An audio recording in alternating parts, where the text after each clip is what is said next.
Vamos a ampliar, ya me acompaña desde Madrid y le agradecemos porque es de madrugada Fernando Jáuregui, él es periodista y escritor. Fernando, gracias por este tiempo. Antes de hablar de la formación de gobierno, preguntarte, el mensaje de los votantes, ¿ganaron los moderados?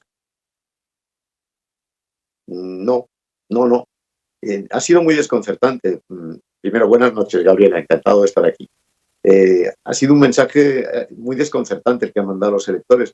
Nada que ver con los sondeos. Los sondeos daban al conservador Núñez Feijóo, presidente del Partido Popular, le daban posibilidades de gobernar con una mayoría absoluta acompañado de la ultraderecha de Vox. No ha sido así.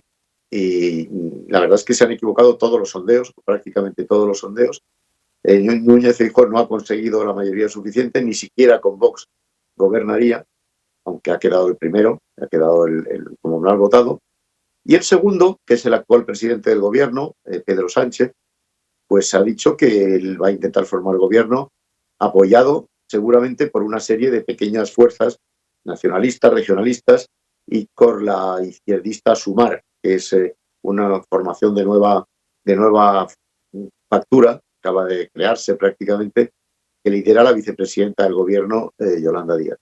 Lo que pasa es que Pedro Sánchez tendría que apoyarse nada menos que en una formación independentista catalana que se llama Junts per Catalunya, que está liderada por el enemigo número uno del Estado, por el enemigo número uno de España en estos momentos, que se llama Carles Puigdemont, que es un exiliado, fue presidente de la Generalitat, declaró la independencia de Cataluña de manera unilateral, intentó dar un golpe de Estado, le salió mal, huyó y ahora está refugiado en Waterloo, cerca de Bruselas. Y bueno, este hombre, su formación es la que ahora, en estos momentos, curiosamente, puede garantizar la estabilidad del gobierno de España con Pedro Sánchez. No va a ser así, evidentemente, porque las cosas que va a pedir Puigdemont van a ser excesivas y Pedro Sánchez no se las va a poder dar. Es decir, las fuerzas políticas minoritarias en ese momento son clave para la gobernabilidad. Eso queda evidenciado, por supuesto. Por supuesto, las fuerzas políticas minoritarias son clave, sobre todo fuerzas nacionalistas e independentistas, incluso catalanas y vascas. Ahora, yo creo, sinceramente, que Pedro Sánchez no va a poder formar ese gobierno de gran coalición, no gran coalición, de gran espectro, porque la coalición sería solamente con Sumar de Yolanda Díaz.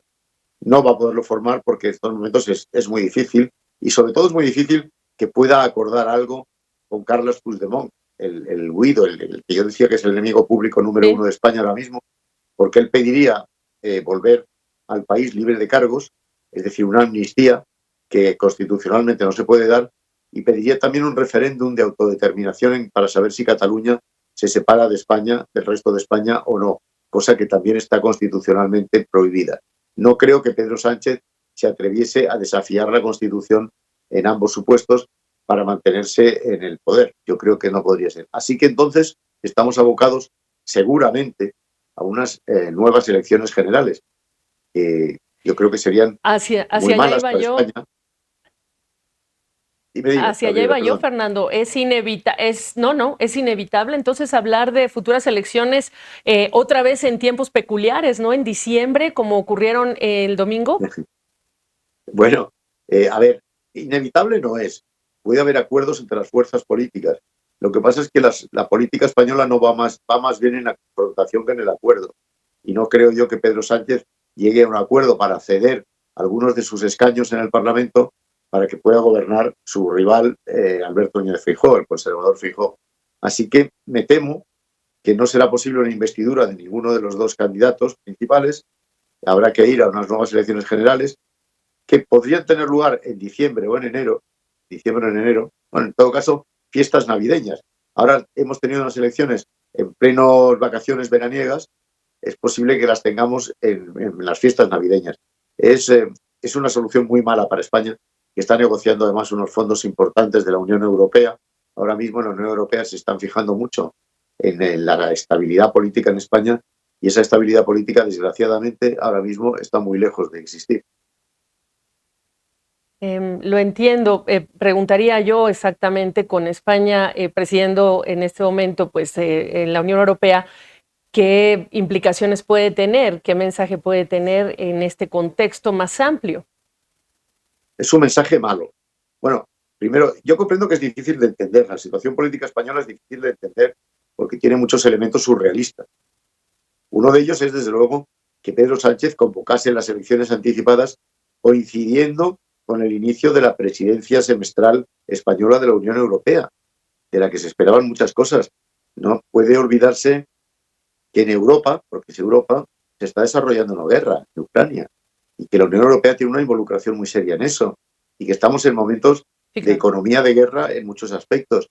Ha sido muy arriesgado teniendo que ejercer una presidencia estable, ha sido muy arriesgado convocar elecciones generales como se han convocado y más en una fecha como el Así 23 de es, julio, que es una fecha vacacional, es una fecha, hace muchísimo calor en España, claro. muchísimo. En Andalucía incluso estaba prohibido votar en julio y en agosto. Y sin embargo, pues bueno, una regla superior elimina la inferior. Claro. Pero estaba prohibido votar porque es que realmente ha sido una jornada muy incómoda para mucha gente, ¿no?